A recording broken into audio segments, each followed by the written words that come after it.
Talking about peace. Now, not peace man kind of peace, but specifically an inner peace that is only available from God. As we continue this series of messages in this Christmas season, looking at the Christmas story and what we can gain from it today, we're gonna hopefully understand how we can experience God's peace in a greater way in our own lives, even when maybe the world around us, whether that's our world or the world generally, isn't necessarily so peaceful or calm. Now, Philippians chapter 4 and verse 7, which we're going to look at a little bit later, tells us about a peace that passes or transcends or is beyond all understanding. In other words, there's a kind of peace and calm that we get, or that we can experience in our lives, no matter how chaotic life may get, no matter how busy life may get, a peace that is so satisfying, so enjoyable, that it's hard to put it in words even. It's hard to get our brains wrapped around it, but which feels really, really good when we experience it. And we're going to talk a little bit about that kind of peace this morning, specifically by looking at the story of Joseph. Because Joseph could have experienced anything but peace, given what was going on in the events around this story that Kathy read to you a few moments ago. Joseph, the husband of Mary, Jesus' mother, and the earthly but not biological father of Jesus. And we're going to try to put ourselves into Joseph's shoes, or maybe Joseph's sandals would be better for the day, to experience things as he would have seen them in the situation. Now, I would certainly guess that Joseph's life would have been anything but peaceful at that point. His fiancée had become pregnant, and by the way, he was not the father.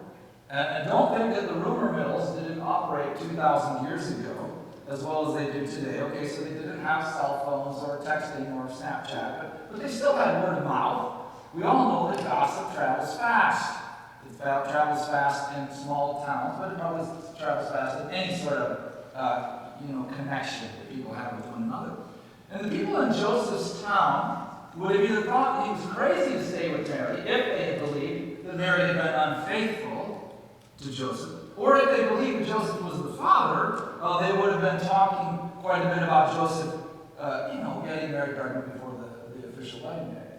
Well, add to this that he was going to have to travel quite a distance to Bethlehem to register for the census, and you get a relatively young man who one would surely think must be experiencing anything but peace. In fact, the argument could even be made that Joseph's life was a mess, that everything was all of a sudden unraveling and falling apart, and there wasn't really even that much you could do about it. Yet in reading the story, we don't see even a hint of stress from Joseph.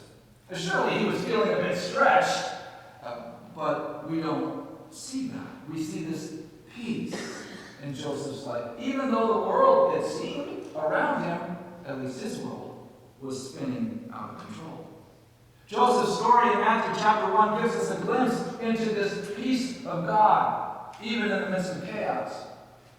Because, and this is important, because Joseph did things God's way.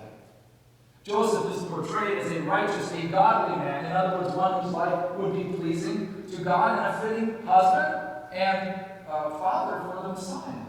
The special one predicted hundreds and hundreds of years earlier that God was going to send to their people. And then there are clear hints of actions that help Joseph experience this peace of God in the midst of the account here in Matthew chapter 1. And I want to bring out three of these actions or characteristics of Joseph that seem to have led to a tremendous peace in his life, even in the midst of what certainly one could make the case was a very chaotic and stressful situation. Well, the first of Joseph's actions that helped open the doors to God's peace, as I see the story, was compassion. Joseph is faced with a really difficult question of what to do with Mary. As far as he knows, she's become pregnant out of wedlock, and he's engaged to her, and it wasn't his child. In their society, she could face a number of consequences in that time. I mean, think about it. If you were engaged and your fiancé became pregnant and you knew it wasn't your baby, wouldn't you be at least a little concerned about the situation? Well, duh. Of course you would. I'm not sure that my first response would be to break the engagement quietly. I'd be incredibly hurt and more than a little irked at my fiancée. But rather than responding out of anger or a desire to get even or get revenge, Joseph's initial response was one of compassion. This guy had to have been heartbroken, confused, very upset, but he doesn't try to take matters into his own hands and resolve the situation by lashing out or what he wants. He thinks about Mary. For all he knows, she's been unfaithful. But still, his response is one of compassion. And he determines in his mind to end the engagement quietly so as not to publicly embarrass her. And by all indications from the Bible, Jesus is at peace with the situation. And that's how we find peace, by seeking the good of others, even in difficult places. When we put the concerns of others first, even when we're not sure that they deserve it, when we're still kind and compassionate, even when we know they don't deserve it, or at least as far as we're concerned they don't. It's almost like taking the burden off of our shoulders and putting it on to God's, or maybe theirs. It brings a level of peace when we have compassion and extend God's love toward others, especially when maybe they don't deserve it. Romans chapter 12, rather, verses 17 through 21, tell us, "Do not repay anyone evil for evil. Be careful to do what is right in the eyes of everyone. If it is possible, as far as it depends on you, live at peace with everyone. Do not take revenge, my dear friends, but leave room for God's wrath. For it is written, 'It is mine to avenge. I will repay,' says the Lord.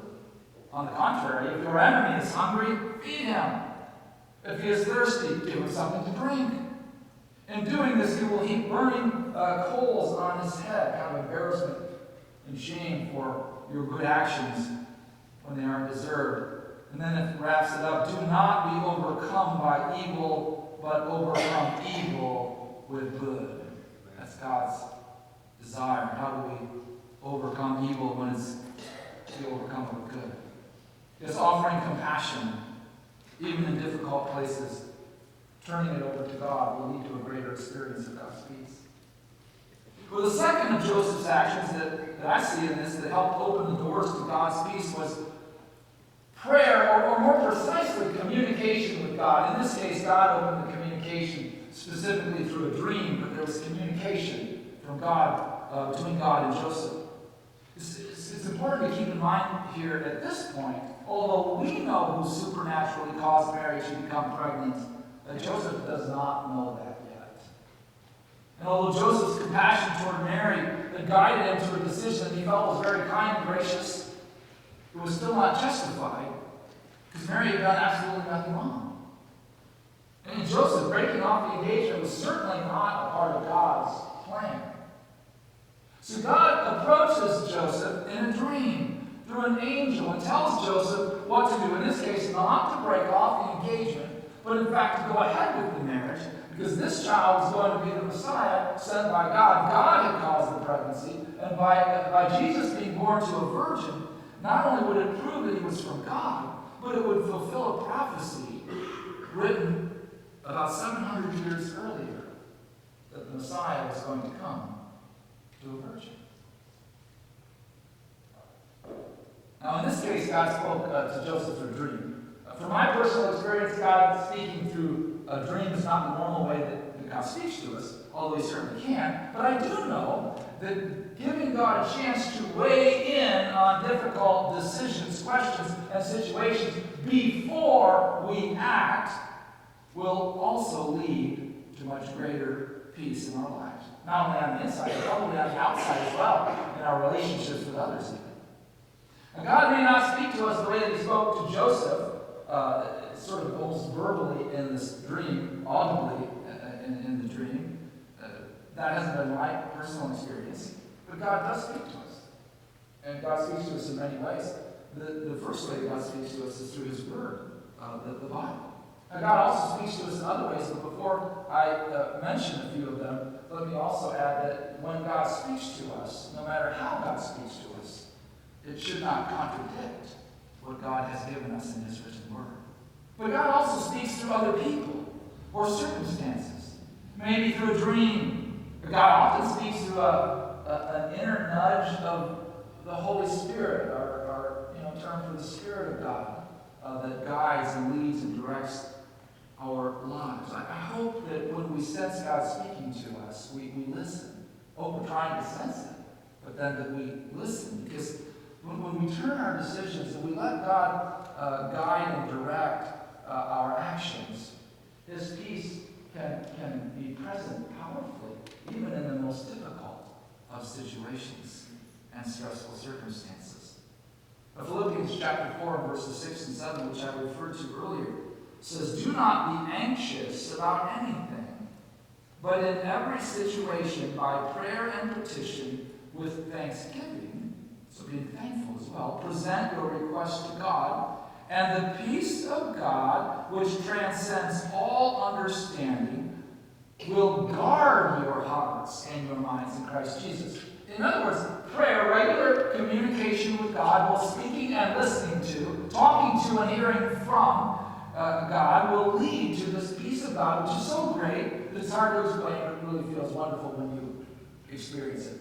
And that peace in our lives will actually protect us from emotional or spiritual, other forms of harm that we might otherwise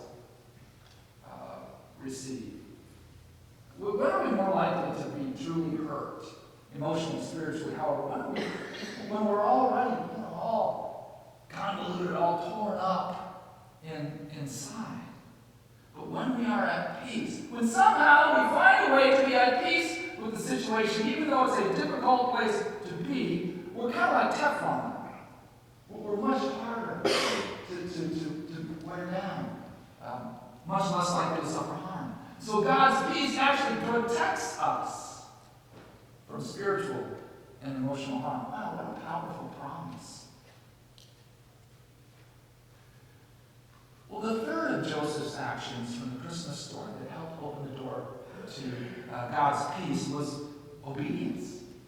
Not only did he hear from God, open to God, but he did what God instructed him to do. Verse 24 may be the most important verse of this whole passage. Joseph had compassion and allowed God to speak, but he also listened and then did what he felt God leading him to do, even though, and this is important, it was going to be a very tough road.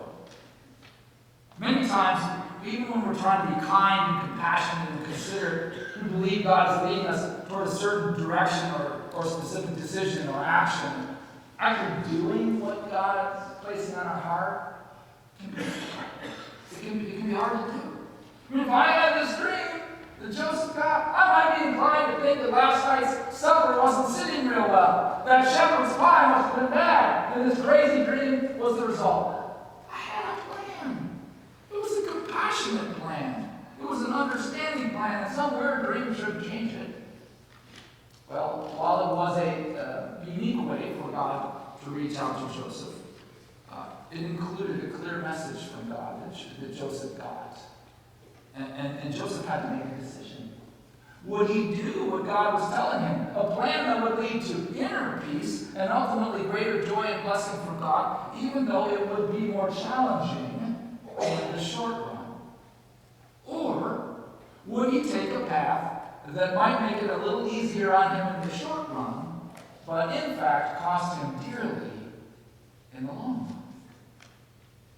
So when God places an action or decision before us, like Joseph, at times it can seem a little daunting. It may require something of us. It may be a little bit difficult, especially in the short term. But God sees the beginning, the middle, and the end of every situation, and He can see what you will sacrifice by doing it your way instead of His, including the peace of God that you will miss out on.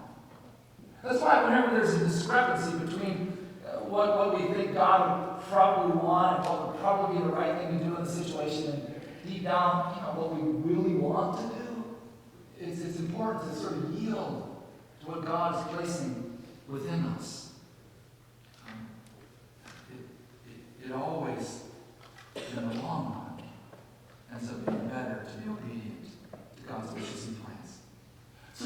did what the angel of the Lord had commanded him. And although it was not an easy road, it was the road that led him to experience this peace of God, even in the midst of a chaotic and potentially very stressful time in his life. In John 15, verses 9 through 11, Jesus said, "As the Father has loved me, so have I loved you. Now remain in my love. And as if you keep my commands, you will remain in my love, just as I have kept my Father's commands and remain in his love." So it's kind of like if you do what I ask, what Jesus, what God asked, then you'll have a strong relationship. And then he adds, "I have told you this, so that my joy may be in you, and your joy may be complete." In other words, when we are obedient to God's will and God's way, when we seek God with our whole lives and all of our heart, and strive to act in ways that align with what He places in our hearts and minds, we experience joy. We experience joy. And you know what joy is? It's pretty much the same as peace. It's that incredible peace and confidence and assurance that everything is going to be okay because God is with us. And we're trusting Him. We're following Him. God's guiding us. God will protect us, all because He loves us. In fact, that's why He sent the little baby Jesus in the first place. In John 16 and verse 33, Jesus said, "I have told you these things so that in me you may have peace. In this world," He says, "you will have trouble. But take heart," Jesus added, "for I have overcome the world." And from the life of Joseph in the Christmas story, we see that a compassionate heart leads to peace, greater peace. We see that communication with God and an openness to what God has to say to us leads to peace. And we see that obedience, following God's leadings in our life, even when it's maybe a little bit difficult or challenging, ultimately leads to greater peace. I pray that in this Christmas season that we will all follow Joseph's example in these areas so that our peace, the peace of God, which transcends all understanding, might increase. And that no matter how chaotic life gets, and sometimes we all know it can get pretty chaotic, that it will be okay. Because that peace of God that I have spoken of, that we all deeply desire, will fill our hearts, our minds, our lives. And we pray. Dear God, we thank you that you have made a level of peace available from you through a relationship with your Son, Jesus Christ, that is unavailable anywhere else in this world. God, we desire that peace. We want to experience it.